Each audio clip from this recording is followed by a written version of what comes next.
गुरु महाराज लिखते हैं, ध्यान अभ्यास करो सद सद ही चातक दृष्टि बनाई हो। चातक की भांति दृष्टि बना करके लखत लखत छवि बिंदु प्रभु की छवि बिंदु रूप में आ गई तो ज्योति मंडल धसी धाई हो। इसका मतलब है कि अब ज्योति महल के द्वार पर पहुंच गए हैं, वहां से ज्योति महल की में प्रवेश होगा आपका।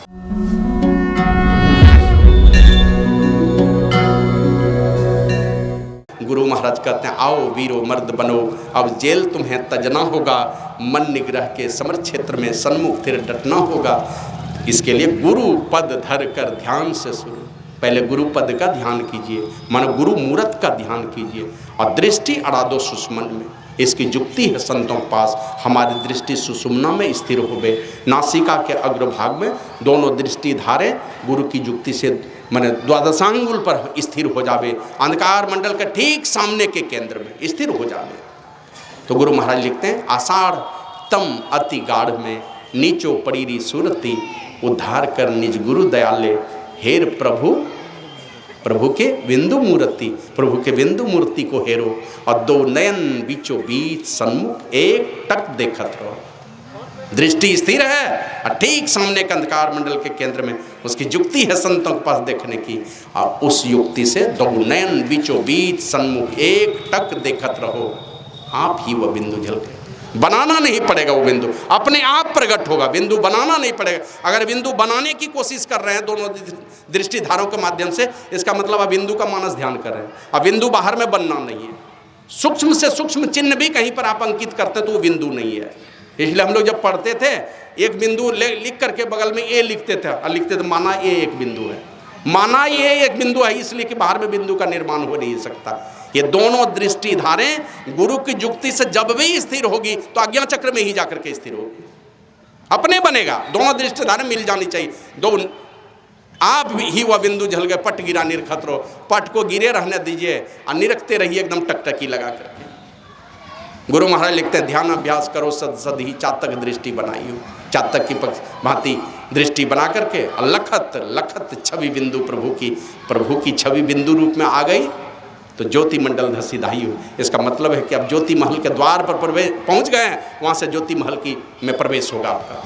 तो ये काम करके कहते ये तीनों काम करके एक बिंदुता का साधन करेंगे और वहां से जब आगे की यात्रा होती है साधक ब्रह्मांड में प्रवेश करता है और क्रम क्रम से शस्त्र दल कमल में चल करके वो चंद्र दर्शन करता है। वहाँ से और आगे की यात्रा होती है। यात्रा के क्रम में बजती हैं 5 नौबतें, सुनिए एक एक बहुत सारी आवाज़ आपको सुनने को मिलेंगी। क्रम क्रम से स्थूल और सूक्ष्म के केंद्र का शब्द, सूक्ष्म और कारण के केंद्र का शब्द, कारण और महाकारण का केंद्रीय शब्द, महाकारण और कैवल्य मंडल के केंद्र का शब्द, ये क्रम क्रम से सारे सुनाई पड़ते हैं। लेकिन जब तक बिंदु ध्यान का साधन नहीं होगा बाहर के और सारे शब्द भी सुनाई पड़ते हैं लोगों को। आँख कान बंद करेंगे, आँख बंद करेंगे और देखिएगा बहुत सारी आवाज़ आने लगेगी, बहुत तरह की झिंगुर की आवाज़ और क्या क्या सब आने लगती है। ये क्या कहते हैं, अंधकार मंडल का शब्द है। ये शब्द सारे पकड़ा गए तो किधर लेकर के चला जाएगा। हम लोग चलते हैं मैप पर चलती है हम लोगों की गाड़ी। जब बाहर की यात्रा पर चलते हैं मैप लीजिएगा ना, कौन गली में ले जा करके गाड़ी घुसा देगा पता नहीं। उसी तरह अगर उस शब्द को पकड़ने में चूक हो गई तो गुरु महाराज कहते थे कि सबसे पहले जब रात को किसी की आवाज़ सुनाई पड़ती है, आवाज़ सुन के तुम चल सकते हो, लेकिन हाथ में टॉर्च रहे तब तो रास्ता देख करके भी चलोगे। अंधकार में चलोगे तो ठोकर भी खा सकते हो, इसलिए टॉर्च ले लो। तो यही दोनों दृष्टि क्या कहते हैं, दृष्टि साधन का अभ्यास करके जो एक बिंदुता का साधन करते हैं उनको ब्रह्म ज्योति प्रकट होती है। उस ब्रह्म ज्योति के सहारे वो आगे की यात्रा करते हैं। और गुरु महाराज लिखते हैं, ब्रह्म ज्योति ब्रह्म ध्वनि को धरी धरी ले चेतन आधार, तन में पील पांचों तन पारा जा पाओ प्रभु सार। तो अनेक प्रकार के प्रत्येक केंद्रीय शब्दों को सुनता हुआ अंतिम उस शब्द को भी सुनता है जिसके विषय में संत तुलसी साहब कहते हैं, हाँ कहते कुदरती कावे की तू मेहराब में सुन गौर से। ये कुदरती कावा है, इसका ये मेहराब है, इस मेहराब से आवाज़ आती है तेरे बुलाने के लिए। आ रही धुर से सदा, धुर परमात्मा को और सदा मन शब्द होता है, परमात्मा रूपी धुर से सदा मन शब्द आ रही है। हमारे गुरु महाराज भी लिखते हैं, राम नाम धुन सतधुन सारा, शब्द केंद्र ते आई हो, ताधुन भजत मिलो प्रभु से निज आवागमन नसाई हो। तो प्रत्येक शब्दों को सुनता हुआ साधक ऊंचाई की ओर बढ़ता जाता है और अंततः उस परमात्मा की ओर से आने वाली उस सार ध्वनि को सुनता है जो राम नाम अमर नाम भजो भाई सोई, जिसके विषय में गुरु महाराज लिखते हैं। स्फोट उद्गीत ब्रह्मनाद आदि शब्दों से गुरु महाराज ने उसको अभिहित किया है। अलग अलग संतों ने इनकी चर्चा की है। और बाबा कबीर तो कहते हैं कोई सुनता है गुरु ज्ञानी गगन में आवाज़ होती जिनी। जो ज्ञानी गुरु होगा, ज्ञानी गुरु का ज्ञान जिनके पास होगा वही सुनेगा उस आवाज़ को। पहले होता नाद बिंदु से फिर जमाया पानी, और घट घट पूरन पूर रहा है आदि पुरुष निर्वाणी। तो इसलिए लेकिन कहते हैं क्या जो तन पाया पटा लिखा। गलती कहाँ हो गई? जो तन पाया पटा लिखा है तृष्णा नहीं बुझानी, अमृत छोड़ी विषय रक्षा का और उल्टी फंसानी। उल्टे फांस में फंस गए, आए बोझ उतारने के लिए और उल्टे बोझ ले लिया शक्ति का। तो इन सारे चीज़ों से बचते हुए साधक क्रम से उस शब्द की डोर को अगर पकड़ लिया तो हमारे गुरु महाराज कहते हैं सदगुरु चरण डोरी दृढ़ सब घट, पिंड ब्रह्मांड से पार करे, जो पकड़े भव पार उतर गए, मैं ही सदगुरु चरण धरे। जिसने भी सदगुरु के उस चरण डोर को पकड़ा, सदगुरु का चरण डोर वही सार शब्द है, उसको जिसने पकड़ा उसकी जीवन नैया किनारे लग गई, शरीर छूट जाएगा बीच में। जो भी साधक इस प्रकार गुरु के बताए रास्ते पर धीरे धीरे या धीरे धीरे, मैंने क्या कहता है, slow and steady wins the race, इसी चाल में धीरे धीरे भी चलते जा रहे हैं। टाला टूली दिन गया, अब ब्याज बढ़ता है, ब्याज बढ़ता जाएगा। थोड़ी थोड़ी ही यात्रा, रोज कुछ न कुछ रोज कमाई होनी चाहिए, रोज ध्यान की अर्जी लगनी चाहिए उनके सामने में जा करके। ये अर्जी लगाते लगाते धीरे धीरे थोड़ी थोड़ी कमाई होते होते एक दिन ऐसा आता है, जैसे देखते हैं 10 20 30 रुपया पर डे की कमाई से लाख लोग बैंक में जमा कर लेते हैं। उसी प्रकार थोड़ी थोड़ी कमाई से एकदम होशो हवास में रख के चलते फिरते, कहीं मन हमारा कचड़े के ढेर में नहीं चला जाए, कहीं कचड़ा नहीं बिनने लगे। इतना मोती चुगने का भेद है मेरे पास, और हम लोग कचड़ा बिनने लगे उधर जा करके, एकदम सजग होकर के सारे काम करने हमको। लेकिन इसके लिए है क्या, जो ईमानदारी से, जब तक आपके अंदर में, देखिए आप अकेला सोच रहे हैं, एक जीव इसके अंदर में अकेला सोचने वाला, और आपके शरीर के अंदर में लाखों लाख रज और वीर्ज परमात्मा ने दिया, सब जीव है। अब लाखों लाख आपकी शक्ति और उनकी शक्ति, सारी शक्ति आपके पास में अगर सुरक्षित है तो उन सारी शक्ति के, आप अकेला नहीं है, आपके शरीर में बहुत सारे जीव हैं, और वो है रजवीर्ज की शक्ति। ये सारी शक्ति को समेट के रखेंगे तो दुनिया में आप करुणा के भंडार बनेंगे, आप दया के भंडार बनेंगे, आप पुरुषार्थ के भंडार बनेंगे, समझे नहीं, त्याग के भंडार बनेंगे, सदाचार के भंडार बनेंगे। और वो सारी शक्ति आपके अंदर में नहीं रहेगी तो कोई चीज़ का भंडार नहीं बनेंगे। आप संकल्प शक्ति लेते हैं ना, अब देखिए कोई धर्मात्मा आदमी संकल्प लेता है तो पूरा हो जाता है। क्यों हो जाता है? उनके अंदर में लाखों लाख जो रज और वीर्ज की शक्ति है ना, उसके एकदम सुरक्षित रखे हुआ है, और जैसे वो संकल्प लेता है तब का सारा संकल्प पूरा हो जाएगा। कुछ भी सोचेंगे वो सारा काम पूरा होता चलेगा। तो इसलिए जवान लोगों को चाहिए उस शक्ति को बरकरार, उस शक्ति को की जोगवारी करने के लिए। अब बाबा कबीर तो कहते हैं पूरब दिशा से उठी बदरिया, रिमझिम बरसत पानी, और आपन आपन मेड़ी संभारो बहियो जाती है मानी। मेड़ को संभालना पड़ेगा, रज और वीर्ज की रक्षा करनी पड़ेगी। सुनने में तो बड़ी कड़वी बात लगती है, और गरुड़ पुराण को पढ़ करके देखिएगा तो उसमें लिखा है अनावश्यक अगर अपने शरीर के रज और वीर्ज की बर्बादी करेंगे तो आपको रज और वीर्ज की नदी में ढकेल देगा। वो जम आपको रज वीर्ज की नदी में ढकेल देगा, जहाँ थूक खकार पीप रज वीर्ज की नदियाँ बहती है, वो सारा वही पीना पड़ेगा और वही खाना पड़ेगा सूक्ष्म शरीर में। तो उसकी जोगवारी करते हुए संतों की युक्ति से नियमित रूप से ये साधन करेंगे तो अपनी शक्ति लगाइए, वज्र का पाट टूटेगा आपके चरित्र के बल से, आपके ब्रह्मचर्य के बल से वज्र का पाट टूटेगा। और नहीं टूटेगा तब तो गुरु महाराज कहते हैं गुरु खोलिए वज्र का पाट अंधेरी सन्मुखी, काया दुर्ग दुखद बंदी खाना, जले अग्नि या में दुख की अंधेरी सन्मुख की। तो ये वज्र का पाट टूटने की प्रार्थना गुरु से कर लेना, लेकिन पहले अपनी शक्ति लगाने की आवश्यकता है। तो दृढ़ता के साथ ब्रह्मचर्य का पालन कीजिए। जितनी शक्ति आपके पास ब्रह्मचर्य की होगी उतनी खूबसूरती दुनिया में अधिक दिनों तक बरकरार रहेगी। आपके अंदर में वो ब्रह्मचर्य की शक्ति रहेगी तो बहुत दिनों तक आपकी जवानी की शक्ति बरकरार रहेगी, आपकी संकल्प शक्ति मजबूत रहेगी, दया करना और ममता का भंडार बनेंगे, पुरुषार्थ का भंडार बन जाएंगे। तो ये सारा काम अपने क्या कहते हैं ब्रह्मचर्य की रक्षा करनी है। जो बुजुर्ग लोग हैं उनको पांचों पापों से सदैव सजग रह करके और नियमित रूप से चलते फिरते, उम्र हो गई, राजा दशरथ एक दाढ़ी का एक बाल पका हुआ देखे थे ना, बोले राज तिलक करना है राम का, धीरे धीरे, है ना, क्या कहते हैं, बाल बच्चे हैं वो संभालेंगे किसी तरह, और धीरे धीरे उनसे मुक्त होइए और अपने प्रेम को इस तरफ जोड़ लीजिए। बहुत लोग देखते हैं धर्म पत्नी चली गई दुनिया से, अब परेशान है, हमारी घरवाली चली गई, किन्हीं के पति चले गए तो परेशान है। अरे भाई हम लोग अमृत पी के थोड़े आए हैं, हम लोग भी जाएंगे। तो जो प्रेम पति के साथ, पत्नी के साथ, बच्चों के साथ था, उस प्रेम को गुरु प्रभु के साथ जोड़ लीजिए, ये सारा प्रेम समेट करके उधर लगा लीजिए। तो इस प्रकार से संसार में पवित्रता का आचरण करते हुए और संतों से युक्ति जान करके बाबा देवी साहब जाते जाते ये कहते हैं कि जी ये झंझावात झेलना ही पड़ेगा, जब तक जन्म लिए हैं, जब तक मरेंगे सारे झंझावात झेलते रहेंगे। सारे झंझावातों को झेलते हुए, दुख और सुख का थपेड़ा खाते हुए, बिना ध्यान के एक भी दिन मत रहिए। और 2 घंटा भी जो समय नहीं निकाल पाते हैं तो बाबा देवी साहब कहते हैं तो उसको दीक्षा ही मत दो।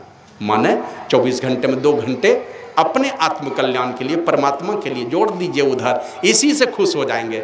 स्वामी रामतीर्थ तो कहते थे पत्नी और बेटा से, घर संसार के लोगों से जो तुम जितना प्रेम करते हो ना, उसका 10वां हिस्सा भी प्रेम करोगे तो तेरी जीवन नैया किनारे लग जाएगी। तो इस प्रकार चलते फिरते संसार में रहिए, पवित्रता का आचरण करते हुए बाहरी सत्संग कीजिए, लेकिन आंतरिक सत्संग का समय निकाल करके नियमित रूप से आंतरिक सत्संग कीजिए, ध्यान कीजिए। और जहाँ तक बन पड़े मधुर बोली, मधुर स्वभाव, घर में क्या कहते हैं प्रेम भरा आंगन हो जाए मेरा, तो उसके लिए है एकदम झुक करके, विद्या हमारे पास में, सरल बन करके रहिए। पूरे समाज में देखिए 100 में 98-99 घर में बदनाम है ये समाज। क्यों समाज है? बेटी बन के जाती है, बेटी बन के जिस दिन जाती है उस दिन तक तो कोई दिक्कत नहीं है, जिस दिन से बहू बनी उसी दिन से दिक्कत शुरू हो जाती है। मैंने बेटी रूप में माँ बाप विदा तो बहुत बढ़िया करता है, जिस दिन से बहू बनती है उसी दिन से गड़बड़ी हो जाती है। तो अपने को उस घर की बेटी बना लीजिए। और सासू माँ को भी चाहिए कि हम अपने को सास नहीं मान के उसकी माँ मान लें अपने आप को। दोनों बहू, सास बहू दोनों साथ ही साथ भोजन करें, बेट तुम भी खाओ मेरे साथ में, तुम्हारे सामने में भोजन होना चाहिए। तो इस प्रकार प्रेम का वातावरण बनाइए। कभी बेटी को क्या कहते हैं, बहू को बहू मत मान करके उसको बेटी बना लीजिए। और बहू की भी जवाबदेही बनती है कि जिसको सास मान रखे हैं उसके सारे आशाओं की डोर है वो सास। तो हम लोगों ने एक संकल्प लिया है और वो यही संकल्प है कि गुरु महाराज के नाम से बड़ा लंगर चालू हो, और वृद्धों के लिए एकदम निःशुल्क, माने सब दिन परमानेंट, जो जाएं तो उधर ही रह जाएं। तो हम लोग बुजुर्गों के लिए, हम लोग जिसको वृद्ध आश्रम कहते हैं, वृद्ध आश्रम क्यों नाम देंगे, हम लोग जो जितना दिन रहना चाहेंगे बूढ़े लोग, हम लोग परमानेंट उनकी खाने पीने, रहने, दवा आदि की सारी व्यवस्था वहाँ पर करेंगे।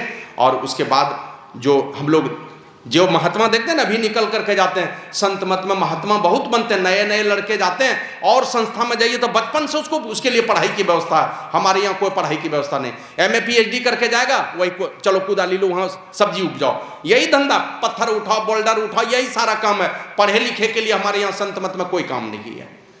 सब मैंने क्या कहते हैं, सारी व्यवस्था हो सकती थी। और एक लज्जा वाली बात बतलाता हूँ, अभी राम मंदिर का प्राण प्रतिष्ठा हुआ ना, हुआ, संत मत से कुछ गया, श्री सदगुरु महाराज की जय। 7-8 महात्मा को निमंत्रण मिला, हमको लगता है खाली भोज खाने के लिए मिला था क्या? अरे गरीब आदमी के यहाँ से भी शादी में निमंत्रण आता है तो कुछ ना कुछ चौंक देता है जाकर के। वो क्या कहते हैं, जनकपुर से कितना डलिया आया होगा बेटी के घर से, माँ सीता के नैहर से इतना चीज भेजवा दिया। हमारे संत मत से क्या क्या गया? अगर मेरे ऊपर हरिद्वार का बोझ नहीं रहता अभी ना, वो 2.5-3 करोड़ पुराने की बात, तो मैं दम नहीं मारने वाला था। अभी 2-3 महीना लगातार अयोध्या में जाके कैंप करके 1-2 हजार कुंटल चावल में गिरा देता, वहीं भंडारा चलाता भी 3 महीने तक। लेकिन ये सारी बातों पर लोगों को विचार करना चाहिए। हमारी संस्था का कहाँ से प्रचार होगा? हम गुरु महाराज को दुनिया के देशों में कहाँ से भेज पाएंगे? अयोध्या में जाकर के हम जीरो हैं, 1 रुपया भी हम खर्चा नहीं कर पाए। तो इसलिए ये सारी बातें, जब बड़ा बाबू था मैं DM ऑफिस में, हमारे यहाँ DC कहते हैं, DM ऑफिस में बड़ा बाबू की नौकरी छोड़ करके मैं सन्यासी बना, तो लगता है कुछ ना कुछ बड़ा करना चाहिए। इसीलिए तो मेरे अंदर में प्रेरणा नौकरी चाकरी छोड़ने की। 2027 में हमारी रिटायरमेंट थी, 2009 में ही छोड़ दिया। 18 साल पहले हमने नौकरी छोड़ दी, बस यही समझ करके कुछ बड़ा कुछ होना चाहिए। तो ये अभी देखते हैं हम लोग बीमार पड़ जाएंगे, ना कुप्पा घाट के द्वारा व्यवस्था, न मनियापुर के द्वारा व्यवस्था, कोई महात्मा के द्वारा व्यवस्था नहीं है कि अगर हमको कुछ छोटा मोटा भी ऑपरेशन कराना तो कोई संस्था से कुछ दे देगा, नहीं है मेरे पास में। लेकिन हम, अगर आप लोगों का सहयोग और गुरु महाराज की विशेष कृपा रही, वो दिन आएगा। अगर हम 10-15 साल अगर सही सलामत रहे तो कुछ ना हम लोग जरूर ये इस दिशा में कुछ न कुछ प्रयास करेंगे।